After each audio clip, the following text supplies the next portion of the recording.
I've been talking about this for months now. I've written articles about it, I've made videos about it, and some people may have even heard it from me in person. But today we're making the very first documented semi-automated flight for Wilbur, my replication of the DJI Spark. Now, there are a lot of different methods and algorithms I could have used to control this, but I decided to go with one of the most simple and effective ways. Each and every single drone has 4 channels.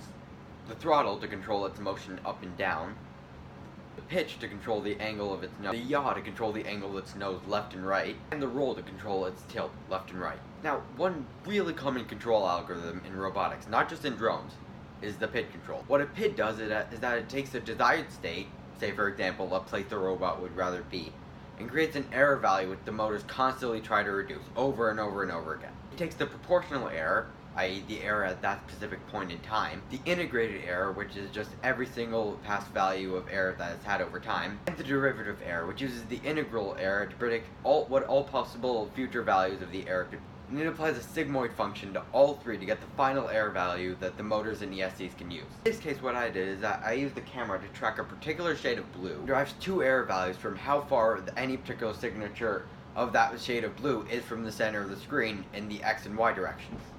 But what if you could combine the 2? Receiver channel inputs and PID error values.